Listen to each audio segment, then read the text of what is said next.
क्या स्ट्रैटेजी होनी चाहिए केवीएस पीआरटी इंटरव्यू को क्रैक करने के लिए? कैसे इंटरव्यू में जाना है, किस तरीके से सवालों का जवाब देना है और एटीट्यूड कैसा रखना है, तैयारी के लिए क्या करना चाहिए, ये सब कुछ मैं आपको बताने वाली हूँ इस छोटी सी वीडियो में। तो बने रहिए मेरे साथ अंत तक। क्रैक केवीएस इंटरव्यू, यहीं से जो है हम अपनी इस सेशन की शुरुआत करेंगे। सबसे पहले तो देख लेते हैं कि आपके लिए आपका इंटरव्यू ज़रूरी क्यों है। देखिए, मान के चलिए कि आपका जो इंटरव्यू है वो इस वक्त मेक या ब्रेक डील पोजीशन पर आपको ले आया है। सबसे पहले तो आपको बहुत बहुत बधाई हो अगर आपको केवीएस पीआरटी के लिए इंटरव्यू कॉल आया है। तो अगर आपके मार्क्स बहुत ही अच्छे हैं तो डेफिनेटली फाइनल लिस्ट में आने के आपके चांसेस बहुत ज़्यादा बढ़ जाते हैं। लेकिन उसके बाद भी याद रखिए, आपके जो कंप्लीट 100% वेटेज है उसमें से 30% की वेटेज अभी भी इंटरव्यू और डेमो होल्ड कर रही हैं। तो पहले तो मैं आपको ये बता दूं कि जो मार्किंग आपकी की जाएगी वो टोटल आउट ऑफ 60 की जाएगी इस पूरे इंटरव्यू के प्रोसीजर से, जिसमें से 30 मार्क्स डेडिकेटेड हैं इंटरव्यू पार्ट को और 30 मार्क्स डेडिकेटेड हैं डेमो पार्ट को। उन 60 मार्क्स को रिड्यूस कर देंगे 30 मार्क्स में, यानी कि आपकी जो फाइनल वेटेज है जो 100% की देखी जाएगी उसमें से 70% जो वेटेज है वो रिटन एग्जाम के मार्क्स की रहेगी, 30% वेटेज जो है वो इंटरव्यू और डेमो पार्ट की रहेगी। इसीलिए अभी भी अगर आप एक बॉर्डर लाइन मार्क पे हैं, स्कोर पे हैं, ये एक अच्छा चांस है आपके पास to redeem yourself. Final list में आने के लिए ये एक अच्छा चांस है, एक अच्छी अपॉर्चुनिटी है। और अगर मार्क्स बहुत ही अच्छे हैं तो आपका 100% श्योर शॉर्ट सिलेक्शन हो, उसके लिए भी इंटरव्यू को जो है आपको बेहतरीन तरीके से स्किल्ड बनाना है। अब वो करना कैसे है वो मैं आपको जो है आज के सेशन में बताने वाली हूँ। तो इसमें सबसे पहले तो ये जान लेना या ये समझ लेना ज़रूरी है कि एक्चुअली केवीएस अपना इंटरव्यू करता किस पैटर्न पे है। ये टाइमलाइन केवीएस इंटरव्यू की जो है कैसे रहती है और इसके रियलिस्टिकल रिकॉर्ड्स हैं हमारे पास, क्योंकि अभी कुछ महीनों पहले केवीएस ने अपने टीजीटी और पीजीटी के इंटरव्यूज़ कंडक्ट कराए थे। तो उसमें उन्होंने क्या प्रोसीजर फॉलो किया, आइए उसको देख लेते हैं। तो सबसे पहले तो मैं आपको बता दूं कि कोई भी इंटरव्यू जो है वो मिनिमम से मिनिमम 7 मिनट का चला है, 5 से 7 मिनट, और मैक्सिमम जो है ये इंटरव्यूज 15 मिनट तक गए हैं। लेकिन उसका एक रीज़न ये था कि बहुत सारे सब्जेक्ट्स थे और बहुत सारे स्टूडेंट्स जब क्वालिफाई करते हैं तो टाइम ऑफ कोर्स रिड्यूस्ड हो जाता है। अगर मैं पीआरटी की बात करूं तो पीआरटी में भी नंबर ऑफ स्टूडेंट्स जिनका सिलेक्शन हुआ है फ्रॉम द गिवन पीपल, हम अगर देखें तो 7 से 15 मिनट एक ऐसा अच्छा टाइम लग रहा है देखने में जिसमें आपका इंटरव्यू जो है कंडक्ट किया जाएगा। ऑफ कोर्स अगर आपका नंबरिंग जो है वो नीचे की तरफ आ जाता है, यानी पूरे डे के स्केड्यूल में अगर आपका रोल नंबर लास्ट पे आता है तो मान के चलो कि हो सकता है आपका इंटरव्यू 5 मिनट में भी कंडक्ट हो जाए, 5 मिनट में वो आपका इंटरव्यू जो है वाइंड अप कर दें। कई केसेस में ऐसा भी देखा गया है कि शायद डेमो ना ही लें। तो इसके लिए ज़रूरी है कि एक तो फर्स्ट इंप्रेशन आपका जो है बहुत ही अच्छा जाए, ताकि पहले ही वो विद इन जो फर्स्ट 1 to 2 मिनट्स हैं उसी में इंटरव्यूअर आपके बारे में जो है एक पॉजिटिव माइंडसेट क्रिएट कर ले और आपको जो है बहुत अच्छे नंबर दे दे। लेकिन उसके बावजूद लेके मान के चलो कि जो पूरा इंटरव्यू है 7 से 15 मिनट अगर चलता है, एवरेज अगर वो 10 मिनट भी चलता है, तो वो 10 मिनट का पोर्शन डिवाइडेड कैसे रहेगा, तो वो टाइमलाइन यहाँ पे आपके सामने है। सबसे पहले आप एंट्री करेंगे, एंट्री करते ही आप अपना पहला इंप्रेशन जो है क्रिएट कर देंगे इंटरव्यू पर। साइकोलॉजिकली माना जाता है कि अगर आप एक इंटरव्यू में एंटर कर रहे हैं तो पहले 3 सेकंड में इंटरव्यूअर आपके बारे में अप्रॉक्सीमेटली 70% अजम्पशन बना लेता है। तो जब आप रूम में एंटर करें तो ध्यान रखें इस बात का कि आपका जो बॉडी लैंग्वेज है वो बहुत ही फ्रेंडली और बहुत ही एमिकेबल होना चाहिए, कॉन्फिडेंट होना चाहिए। आपको अपने अटायर और अपनी हाइजीन का बहुत ही ध्यान रखना है। चेहरे पे जो है एक प्यारी सी स्माइल होनी है, ताकि वो जो पहले 3 से 5 सेकंड का जो एक ओवरलुक है आपका वो बहुत ही पॉजिटिव हो, जो आपके इंटरव्यूअर्स हैं उन पे आपकी एक बहुत ही पॉजिटिव इमेज रिफ्लेक्ट हो। एंट्री करते ही नेक्स्ट स्टेप आपका आएगा इंट्रोडक्शन का पार्ट। तो एंट्री करते ही आपको जो है बैठने को बोला जाएगा जब आप अपनी सीट ले लेंगे। तो सबसे पहला सवाल आपसे, लाइक एनी अदर इंटरव्यू, इस इंटरव्यू में भी यही पूछा जाएगा कि आप अपने बारे में एक ब्रीफ इंट्रोडक्शन दें। इंट्रोडक्शन जो है, इंट्रोडक्शन पोर्शन एक ऐसा पार्ट है जहाँ पे आपके स्पीकिंग स्किल्स को टेस्ट किया जाता है एंड आप अपनी जो क्रेडिबिलिटी है वो कितनी प्रूव कर सकते हैं टुवर्ड्स केवीएस, या आपका जो पोर्टफोलियो है, आपका जो बैकग्राउंड है वो कितना एप्ट है इस रोल के लिए, इस रोल की सूटेबिलिटी के लिए, उसको चेक किया जाएगा। तो इसमें आप अपना नेम, अपना educational background, professional background etcetera बता सकते हैं। एक अच्छी सी क्लोजिंग लाइन ज़रूर प्रिपेयर करके जाएं ताकि आप अपने इंट्रोडक्शन को जो है बहुत अच्छे से एस कर सकें। नेक्स्ट राउंड आ जाता है फिर question and answer round. Question and answer round में 2 तरीके के सवाल पूछे जा सकते हैं। पहले सवाल जो हैं वो आप ही के बारे में है, तो वो आप ही के इंट्रोडक्शन या आप ही के बायो से पूछे जाएंगे। तो इसके लिए एक और बहुत अच्छा सजेशन मैं आपको देना चाहूँगी कि जब अपना बायो लिखें उसको बहुत ही वाइसली लिखें, हर एक वर्ड को बहुत परफेक्टली बैलेंस करके वेन करें, ब्लफिंग ना करें, जो चीज़ें सच नहीं है उनको ना लिख दें अपने बायो में, क्योंकि अगर उसमें से क्रॉस क्वेश्चनिंग हो गई वो झूठ पकड़ा जाता है और वो बहुत ही नेगेटिव इमेज देता है। तो चाहे आपने कोई ऐसे बहुत धमाकेदार काम नहीं किए हैं अपने जीवन में, still try to stay as honest as possible in your bio and also in your introduction, क्योंकि वहाँ से आपसे आपके बारे में ही सवाल पूछे जाएंगे। इसके अलावा क्वेश्चन आंसर राउंड में आपसे आपके बैकग्राउंड, आपकी सिटी, आपके स्टेट के बारे में सवाल पूछे जा सकते हैं। दूसरे तरीके के क्वेश्चंस होते हैं दैट आर बियॉन्ड यू। ये वो सवाल हैं जो आपसे आपकी नॉलेज को टेस्ट करने के लिए पूछे जाएंगे। नॉलेज कंसेप्चुअल नहीं, बुकिश नॉलेज नहीं, जनरल नॉलेज के क्वेश्चंस हैं। तो केवीएस के बारे में सवाल पूछ लेंगे, केंद्रीय विद्यालय संगठन के ऊपर सवाल हो गए, आपके होम टाउन, होम स्टेट पे सवाल हो गए, नेशनल एजुकेशन पॉलिसी पे सवाल हो गए, एट्सेट्रा एट्सेट्रा। तो इस तरीके के सवाल जो है यहाँ पूछे जाते हैं। इंटरव्यू का जो फाइनल पार्ट है वहाँ पे जो है आपको डेमो देने को कहा जाएगा। डेमो के वक्त मैंने देखा है मोस्टली स्टूडेंट्स काफ़ी डर जाते हैं, थोड़ा पैनिक कर जाते हैं, उनको लगता है कि पता नहीं क्या ही यहाँ देखा जा रहा है। तो आप ये मान के चलो कि केवीएस आपसे एक्सपेक्ट नहीं कर रहा कि आप इंटरव्यू में घुसते ही 100% टीचर का रूप लेकर वहाँ से बाहर निकलेंगे। अगर आपने अपने अच्छे प्रेजेंटेशन स्किल्स दिखाए हैं, आपके स्पीकिंग स्किल्स अच्छे हैं और आप ये दिखा पाएँ कि क्लासरूम को आप बहुत अच्छे से हैंडल कर पाएंगे, तो डेमो जो है मोर और लेस सक्सेसफुल रहता है। डेमो किसी भी तरीके से आपकी सब्जेक्ट बेस्ड नॉलेज को चेक नहीं कर रहा, डेमो सिर्फ और सिर्फ आपके स्पीकिंग स्किल्स, प्रेजेंटेशन स्किल्स और टीचिंग स्किल्स को चेक कर रहा है। तो सब्जेक्ट नॉलेज से ज़्यादा सब्जेक्ट पेडागोजी पे फोकस रखेंगे, वो आपके लिए बेहतर रहेगा। ठीक है, यहाँ से हमारा अगला मुद्दा निकलता है कि most important points to remember जो है आपके लिए क्या होने चाहिए। तो सबसे पहला और सबसे इंपॉर्टेंट पॉइंट जो यहाँ निकलता है वो है कॉन्फिडेंस इज की। कॉन्फिडेंस की इंपॉर्टेंस तो आपको देखिए लाइफ में हर जगह ही देखने को मिलेगी। कहीं पे भी आप किसी भी, आप एक रेस्टोरेंट में भी जाते हैं, आप सड़क पे भी चल रहे हैं, आप अपने रिश्तेदारों से भी डील कर रहे हैं, आप दोस्तों से भी डील कर रहे हैं, या चाहे आप एक प्रोफेशनल स्फीयर में इंटरव्यू दे रहे हैं, कॉन्फिडेंस कहीं पे भी आपको जीरो से हीरो बना सकता है। ठीक है, और जैसे मैंने कहा साइकोलॉजिकल स्टडीज कहती हैं कि इंटरव्यू में घुसते ही पहले 3 सेकंड में अगर इंटरव्यूअर आपके बारे में 70% अजम्पशन बना चुका है, तो कहीं ना कहीं उसमें आपके कॉन्फिडेंस, आपकी बॉडी लैंग्वेज, आपके फेशियल एक्सप्रेशंस का बहुत इंपॉर्टेंट रोल प्ले होता है।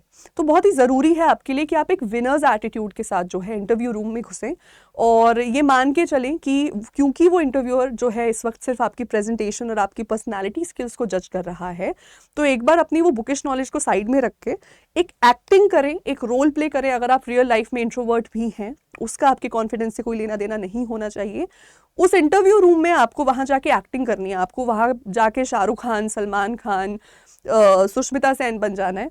आपको समझना है कि एक रोल है जो आप अदा कर रहे हैं और कोशिश करें कि जो है शीशे में देखकर इनफैक्ट घर पे प्रैक्टिस करें, देखें अगर आपका जो शोल्डर्स है नॉर्मली ड्रूप्ड रहते हैं तो ये जो है एक लो सेल्फ एस्टीम को दर्शाता है। तो अपने शोल्डर्स को जो है वाइड एंड ब्रॉड रखें, हल्की सी स्माइल जो है वो चेहरे पे रखें, सभी इंटरव्यूअर्स के साथ आई कांटेक्ट बनाएं और बहुत ही कॉन्फिडेंटली अपने इंट्रोडक्शन को प्रेजेंट करें। ये आपके लिए बहुत ज़रूरी रहेगा। अगर इस एटीट्यूड से आप इंटरव्यू देकर आएंगे तो ऐसा हो ही नहीं सकता कि इंटरव्यूअर आपको उसमें अव्वल नंबर ना दे। जैसे कि मैंने इंट्रोडक्शन की बात की, हमें क्रिस्प इंट्रोडक्शन रखने की ज़रूरत है। हमने जब केवीएस के मॉक इंटरव्यूज़ लिए थे, तकरीबन 500 से ज़्यादा इंटरव्यूज़ लिए थे टीजीटी पीजीटी में, तो उसमें एक एक्सपीरियंस जो हमें देखने को मिला, जो स्टूडेंट्स को रियल इंटरव्यू में भी जिसने काफ़ी नुकसान दिया था, वो था जब कैंडिडेट्स बहुत लेंदी इंट्रोडक्शंस लेकर आ रहे थे। किसी भी इंटरव्यू में इंट्रोडक्शन जो है वो सिर्फ और सिर्फ आपकी बेसिक इन्फॉर्मेशन चाहता है और आपकी उस पर्टिकुलर रोल में सूटेबिलिटी को टेस्ट कर रहा है। क्योंकि हम एक टीचिंग पोजीशन की जॉब पे अप्लाई कर रहे हैं, तो आपके इंट्रोडक्शन में ऐसी कोई एक्स्ट्रा इन्फॉर्मेशन नहीं होनी चाहिए जो आपकी सूटेबिलिटी के बियॉन्ड हो या फिर इनअप्रोप्रिएट हो फॉर दैट मैटर। तो किसी भी इंट्रोडक्शन में याद रखें कि अगर आप सिर्फ अपना नाम, अपना बर्थ प्लेस, अपना होम टाउन, अपनी एजुकेशनल क्वालिफिकेशन और अपनी प्रोफेशनल इन्फॉर्मेशन अगर आप इतना भी प्रोवाइड कर रहे हैं, that is more than enough. अगर आपका जो प्रोफेशन है वो टीचिंग रिलेटेड रहा है, आपने पास में कहीं कोई टीचिंग एक्सपीरियंस आपका है, तो वो डेफिनेटली एक प्लस पॉइंट है जो आपके इंट्रोडक्शन में सुनने में अच्छा लगेगा। अगर ऐसा कोई रेलेवेंट प्रोफेशनल एक्सपीरियंस आपके पास नहीं है तो आप वो पोर्शन को स्किप भी कर सकते हैं। आप इंटरव्यूअर्स को टीचिंग के लिए अपने पैशन के बारे में बता सकते हैं, केवीएस संगठन के साथ, केंद्रीय विद्यालय संगठन के साथ जुड़ने का आपका जो पैशन है उसके बारे में बता सकते हैं। ये भी अपने आप में एक अच्छी क्लोजिंग लाइन्स बनेगी। पर जो भी हो, इंट्रोडक्शन को 1 से 1.5 मिनट से ऊपर ना जाने दें। ये भी मैं ज़्यादा ही बता रही हूँ, इनफैक्ट 1 मिनट से अंडर में अपने इंट्रोडक्शन को रखें। नेक्स्ट पॉइंट है मेरा ऑनेस्ट आंसर्स। जैसे मैंने पहले भी आपको बताया है, ब्लफ करना आपके लिए सबसे घातक हो सकता है। किसी भी इंटरव्यू में आप जब जाएंगे, वो इंटरव्यूअर्स जो वहाँ बैठे हैं वो डेफिनेटली आपसे ज़्यादा एक्सपीरियंस्ड हैं and definitely there is a better reason for them to be on that side of the table. आप टेबल के इस तरफ बैठे हैं और वो टेबल के उस तरफ बैठे हैं, उसका एक कारण है। और कारण ये है कि उन्होंने दुनिया इतनी देख ली है या फिर अपने इस करियर में वो इतने आगे पहुंच चुके हैं कि वो एक इंसान को जांच लेते हैं, वो आपको परख लेते हैं, इसीलिए उनको जो है यहाँ बिठाया गया है। अगर आपने उनके सामने किसी भी तरीके से किसी तरीके के झूठ बोलने की कोशिश की आंसर्स में, या अपने प्रोफेशनल बैकग्राउंड के बारे में, या फिर अपने एक्सपीरियंस के बारे में, अपनी हॉबीज़ के बारे में, वो उस पर इतनी क्रॉस क्वेश्चनिंग करेंगे कि वो झूठ बोलते बोलते एक्चुअली आपकी बॉडी लैंग्वेज, आपके फेशियल एक्सप्रेशन पे भी वो झूठ पकड़ा जाएगा। आप फंबल करेंगे, आपकी बॉडी लैंग्वेज में वो एंग्जाइटी दिख जाएगी, वो उस झूठ को कैच कर लेंगे और वहीं आपका इंटरव्यू जो है 100 से 0 हो जाएगा। तो ये गलती मत करना। याद रखना कि सच्चे आंसर्स देने हैं, सच्चाई दिखानी है अपने इंटरव्यूज में। हाँ, अपने कॉन्फिडेंस को आप फेक कर सकते हो, लेकिन अपनी नॉलेज को या अपने बैकग्राउंड को फेक नहीं कर सकते हो। इस बात का ध्यान रखना। Last but not the least, dynamic demo. जैसे कि मैंने बताया, इंटरव्यू सिर्फ इंटरव्यू नहीं है, इंटरव्यू 30 मार्क्स का है, उतनी सेम वेटेज हम इस वक्त डेमो को देने वाले हैं। तो पता नहीं क्यों स्टूडेंट्स जो हैं वो डेमो वाले पार्ट को ज़्यादा सीरियसली नहीं ले रहे हैं या उसके बारे में सोचते नहीं हैं, ज़्यादा उसकी प्रैक्टिस नहीं करते हैं। डेमो की प्रैक्टिस होना बहुत ही ज़रूरी है, क्योंकि क्लासरूम के एनवायरनमेंट में एक टीचर का बॉडी लैंग्वेज और उनका प्रेजेंटेशन स्किल्स बहुत ही प्रोफेशनल होना चाहिए और इंटरव्यू में प्रिसाइसली इसी को चेक किया जा रहा है। इंटरव्यूअर आपको बना बनाया टीचर नहीं देख रहा है, वो बस इतना देख रहा है कि आपके प्रेजेंटेशन स्किल्स कितने अच्छे हैं। तो ऐसे में ज़रूरी है कि आप कॉन्फिडेंट रहें, अपनी जो आपका जो वॉल्यूम है एक अच्छे ऑडिबल पिच पे हो, neither too high nor too low. साथ ही साथ सभी इंटरव्यूअर्स, चाहे वो 5 हैं, 8 हैं, कितने भी पैनलिस्ट आपके सामने बैठे हैं, सभी के साथ एक पॉजिटिव आई कांटेक्ट बना के रखें। बोर्ड का अप्रोप्रिएट इस्तेमाल करें, ओवर यूज़ ना करें, because as a TLM board जो है वो एक बहुत ही पॉजिटिव TLM की तरह जो है नहीं देखा जाता है। सो एक्सेसिव यूज़ ऑफ बोर्ड नहीं करना है, बस उतना करना है जितना आपके लिए रिक्वायर्ड है। लेकिन at the end of the day again, demo जो है जितना डायनामिक होगा, ओवरऑल इंटरव्यू उतना ही ज़्यादा बेहतर हो जाएगा। अच्छे आंसर्स दे के गंदा डेमो दे दिया, वो नेगेटिव पड़ जाएगा। ठीक ठाक आंसर्स दे के एक अच्छा डेमो दे दिया, वो डेफिनेटली आपको सिलेक्शन की तरफ ले जाएगा। इस बात का जो है आपने ध्यान रखना है। अब इस वीडियो को जो है मैं कंक्लूड करना चाहूँगी अपने मोस्ट इंपॉर्टेंट टिप्स के साथ। मोस्ट इंपॉर्टेंट टिप्स में सबसे पहले, मैंने पहले भी जैसे बताया, you have to keep a winner's attitude.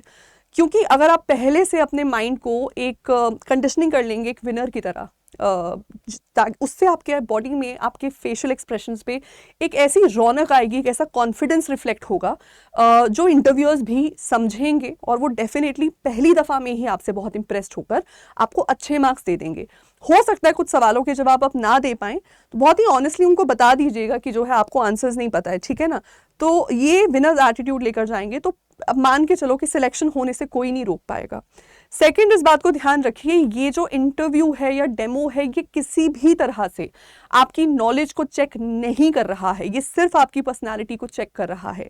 Personality में आपकी अटायर, आपका फेशियल एक्सप्रेशन, आपका कॉन्फिडेंस, बॉडी लैंग्वेज, आपका हाइजीन, ये सब कुछ मैटर करेगा। तो नॉलेज जो है वो टेस्ट हो चुकी है ऑलरेडी आपके रिटन एग्जाम में, वो क्वालिफाई करके ही अब आप यहाँ आए हो। अब केंद्रीय विद्यालय जैसे मोस्ट रेप्यूटेड संगठन के पार्ट बनने के आप लायक हैं या नहीं, फिजिकली एंड पर्सनालिटी वाइज, ये जांचा जा रहा है, ये आंका जा रहा है। तो इसमें जो है आपको अव्वल रहना है, बेहतरीन रहना है। बस प्रेजेंटेशन स्किल्स का टेस्ट है, आप किस तरीके से अपने वर्ड्स की डिलीवरी कर रहे हैं, अपनी नॉलेज की डिलीवरी कर पा रहे हैं। आंसर्स देते हुए ना तो ज़्यादा एंग्शियस होना है, ना ही ज़्यादा एजिटेटेड होना है, बहुत ही काम और कंपोजर मेंटेन करना है। मतलब बेसिकली प्रेजेंटेशन स्किल्स जितने ज़्यादा काम और नॉर्मल तरीके से हो उतना ही बेहतर है, और आपका डेमो जो है जितना एनर्जेटिक हो, अगेन उतना ही बेहतर है। आपको उन्हें दिखाना है कि अगर आप एक क्लासरूम में जाएंगे तो आप डेफिनेटली उस क्लासरूम के स्टार बन के वहाँ से निकलेंगे। जितने भी बच्चे आपसे पढ़ेंगे आप सभी का अटेंशन ग्रैब कर पाएंगे और उस अटेंशन को ग्रैब करके आप एक बेहतरीन क्लासरूम डिलीवरेंस दे पाएंगे। ये सब कुछ आपके डेमो में चेक हो जाएगा। तो सिर्फ प्रेजेंटेशन पे वर्क करना है, पर्सनैलिटी पे वर्क करना है, ये आपके लिए इस वक्त सबसे ज़्यादा ज़रूरी है। तो आई होप ये वीडियो आप लोगों को अच्छी लगी हो, बिकॉज इस वीडियो के माध्यम से मैंने वो सारे इंपॉर्टेंट पॉइंट्स यहाँ पे आपके साथ शेयर करने की कोशिश की है जो आपको सिलेक्शन की तरफ ले जाएंगे। KVS PRT इंटरव्यू को क्रैक करने का अब वक्त आ गया है। तैयारी अभी से शुरू कर लीजिए। हम आपके साथ YouTube पे बने रहेंगे। ऑलरेडी हमने वीडियोस हमारी जो है कुछ आ भी चुकी हैं इस रिगार्ड में, फ्यूचर में और वीडियोस भी आती रहेंगी। लेकिन तब तक के लिए आई होप ये पॉइंटर्स आपके लिए जो है काफ़ी यूजफुल रहेंगे। और अगर आप नेवर गिव अप एटीट्यूड से इस इंटरव्यू की तरफ जा रहे हैं, नाउ और नेवर एटीट्यूड से जा रहे हैं, तो हमने आपके लिए जैसे TGT और PGT में इतने कमाल के इंटरव्यूज़ प्लान किए थे, मॉक इंटरव्यूज़, वैसे ही इंटरव्यूज़ आप हमारे साथ मिलकर अभी उनको दे सकते हैं। KVS के लिए मॉक इंटरव्यूज़ हमने अपने रिलीज़ कर दिए हैं। हमारी वेबसाइट और एप्लीकेशन पर ये इंटरव्यूज़ अवेलेबल हैं। करना सिर्फ आपने इतना है, हमारी वेबसाइट या एप्लीकेशन पर जाकर, आप जब हमारी वेबसाइट या एप्लीकेशन पर जाएंगे तो इस तरीके का पेज दिखेगा। ऑल कोर्सेज में, टीचिंग एग्जाम्स में KVS इंटरव्यू पे क्लिक कर दीजिएगा। ये इंटरव्यू का एक पैक है हमारा, साक्षात्कार पैक, जिसके अंदर आपको अपने सब्जेक्ट्स रिलेटेड डेमो क्लासेस मिलेंगी। डेमो क्लासेस में आप किस तरीके से जो है अपना प्रेजेंटेशन दे सकते हैं उसकी आपको ट्रेनिंग दी जाएगी। आपको इसमें 1 मॉक इंटरव्यू मिलेगा, ऑफलाइन, ऑनलाइन वो आप अपने हिसाब से जो है चूज़ कर सकते हैं बेस्ड ऑन योर सूटेबिलिटी। उसके बाद आपको उस वीडियो की रिकॉर्डिंग भी दी जाएगी ताकि आप सेल्फ असेसमेंट कर सकें, और कुछ आपको इंपॉर्टेंट टिप्स दिए जाएंगे जो इंटरव्यू में डेफिनेटली आपको क्रैक करने में बहुत बहुत मददगार रहेंगे। ठीक है, अगर बैच में जुड़ना है, अगर इस मॉक इंटरव्यू का पार्ट बनना है, तो ये तकरीबन 15,500 का ये हमारा कोर्स है, लेकिन आप इसमें जुड़ सकते हैं सिर्फ 3,000 में। कोड लगा लेना Y542, कोड के इस्तेमाल से आप इस मॉक इंटरव्यू को कंडक्ट जो हम करवा रहे हैं, आप इसका पार्ट बन सकते हैं सिर्फ 3,000 रुपये में। तो काफ़ी अफोर्डेबल है, क्योंकि नाउ एंड नेवर वाला एक सिचुएशन हमारे लिए यहाँ बना हुआ है। तो डेफिनेटली मॉक इंटरव्यूज़ में जुड़ना जो है काफ़ी बेहतर रहेगा। तो बस ये जानकारी आपको देनी थी। Thank you so much everybody video में मेरे साथ बनने के लिए। आई होप ये आपको यूज़फुल लगी तो हिट द लाइक बटन, और ऐसी और जानकारियों के लिए सब्सक्राइब कर दीजिए हमारे ऑफिशियल यूट्यूब चैनल टीचर्स अड्डा 24/7 को। Thank you.